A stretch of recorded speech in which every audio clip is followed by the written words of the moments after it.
ஆஹ் தமிழ் புத்தக அரங்கத்தில் ஒரு சிறப்பான விடயத்தை இந்த தமிழ் சமூக பண்பாளர்கள் பலரும் சேர்ந்து பல அமைப்புகள் கனடிய காங்கிரஸ் முஸ்லீம் மக்களுடைய இங்கே இருக்கின்ற முஸ்லீம் மக்களுடைய அமைப்புகள் பல்வேறு நாட்டு தமிழ்நாட்டு மக்கள் மலேசிய மக்கள் ஈழத்தமிழர்கள் எல்லோருமே சேர்ந்து ஒரு மாபெரும் புத்தக கண்காட்சி விழாவை நடத்த இருக்கின்றார்கள்.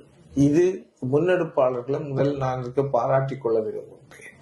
மிக மிக சிறப்பான ஒரு முயற்சி. ஏனெனில் தமிழ் மொழியை நாங்கள் கற்றுக்கொண்டாலும் நாங்கள் கற்பித்து வாசிக்கக்கூடியவர்களை உருவாக்கி விட்டாலும் அதை பயன்பாட்டு மொழியாக இல்லை.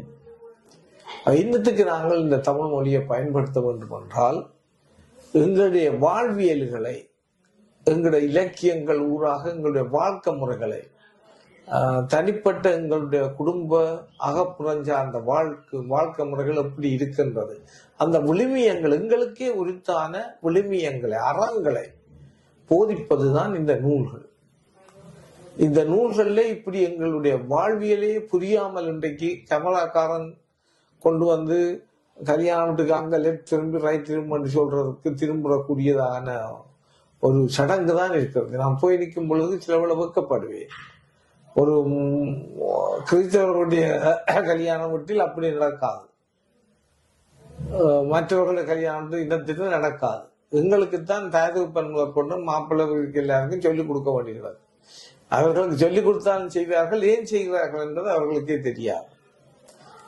இதன் பொருள் என்ன என்று சொன்னால், எங்களுக்கு இந்த சடங்குகளை பற்றிய அறிவியல் ரீதியான காரணம் தெரியாது, எங்கள் பிள்ளைகளுக்கு தெரியாது. இதுதான் காரணம்.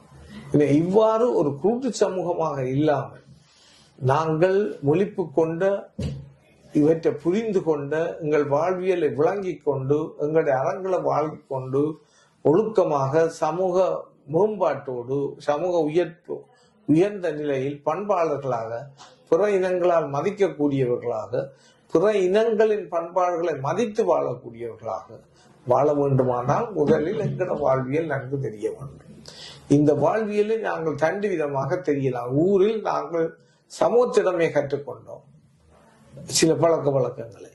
ஆனால் கல்வி கூடாக எங்களுடைய இலக்கியங்களுக்கூடாக எங்களோட வாழ்வியல்களை நாங்கள் நிறைய கற்கலாம்.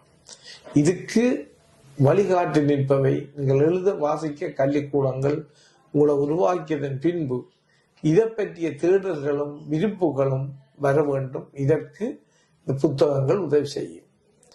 இந்த புத்தக கண்காட்சி அப்பொழுது என்ன கடை புத்தகத்துல இருந்தா பண்ணி கொண்டு போகலாம் தானே விருப்பான இல்லை. இந்த கண்காட்சிகள் மூலம் தமிழர்களுடைய இந்த நூல்கள் என்னத்தை காவிக்கொண்டு வருகின்றன, என்னென்ன விடயங்களை நீங்கள் படிக்க திருக்குறள் இருக்கிறால் அதால என்ன பயன், ஒரு சங்க இலக்கியம் ஒரு புறநானூறு இருக்கின்றது என்றால் அதால என்ன பயன், இலக்கண நூல்கள் இருக்கின்றது அது தனியா எங்களோட கிராமரை மாத்திரம் சொல்லி இல்லை, மற்ற மொழிகள் மாதிரி மரபிலக்கணம் என்று எங்களோட வாழ்வியல் மரபுகளையே அது சொல்லி இருக்கின்றது. இந்த புத்தகங்கள் இவைகள் எல்லாம் எங்களோட வாழ்வியல்கள் கதைகளுக்கு கூட சிறுகதைகள் நாவலுக்கூடாக. எனவே விருப்பமான இந்த மெய்யியல்கள் இருக்கின்றன, எங்களுடைய தத்துவங்கள் இருக்கின்றன, எங்களை படமொழிகள். முந்தியெல்லாம் பாட்டிகள் நாங்கள் செய்ய வேண்டியது ஒரு பிரச்சனை என்றால் உடனே அதற்குரிய ஒரு பழமொழியை சொல்லுவார்கள். அதிலே தீர்வும் இருக்கும், அதை பற்றியும் இருக்கும், சுட்டிக்காட்டு எப்படி நடந்திருக்க வேண்டும் என்றும் இருக்கும், அப்படி நடக்க வேண்டும் என்றும் இருக்கும். இப்படியான விடயங்கள் எல்லாத்தையும் நாங்கள் இழந்து விட்டோம். இந்த இழந்த விடயங்களை நாங்கள் கல்வியினூடாக வாசனையினூடாக நாங்களும் புரிந்து எங்களுடைய சந்ததிக்கும் புரிய வைப்பதற்கு எங்களுடைய முக்கிய கடமை. குறிப்பாக இந்த புத்தகங்களை வாசிக்கக்கூடிய நேரங்கள் மிக மீதியாக இருக்கின்ற முதியவர்கள், சீனியர்ஸ் வழங்கோ அல்ல அறிவும் ஆற்றலும் அனுபவமும் திறனும் உள்ள எத்தனையோ பேற்றிருக்கிறார்கள். நீங்கள் வாசித்து பிள்ளைகளுக்கு சொல்ல வேண்டும். நீங்கள் உங்கள் சமூகத்தில் இதை பற்றி சொல்லக்கூடிய எடுத்து சொல்லக்கூடியவர்களாக இருக்க வேண்டும். நீங்கள் வீட்டில் படிப்பதும் வாசிப்பதும் உங்களுடைய பேர பிள்ளைகளுக்கும் அது வழிகாட்டியாக இருக்கு. நீங்கள் ஒரு ரிசோர்ஸ் பர்சனாக உங்களை மாற்றிக்கொள்வதற்கு வழிவகுக்கும். அதுக்கு அப்பால் நேரம் கிடைக்கின்ற அடுத்த தலைமுறை ஆகிய பிள்ளைகளும் அடுத்த நிலையில் உள்ளவர்களும் பெற்றோர்களும் இந்த நூல்களை வாங்கி நீங்கள் படிக்க வேண்டும்.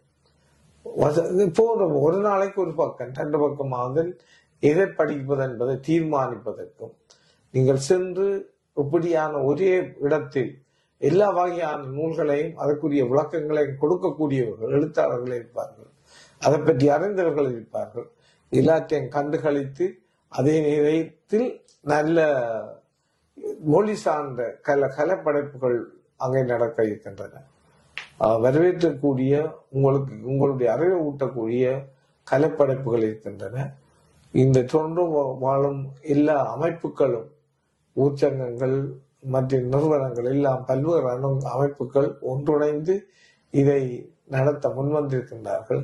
இப்படியான ஆக்கப்பூர்வமான ஒரு பணியை செய்த முன்பட்டவர்களுக்கும் எங்களுடைய ஆதரவும் அனுசரணையும் என்றென்றும் உள்ளது.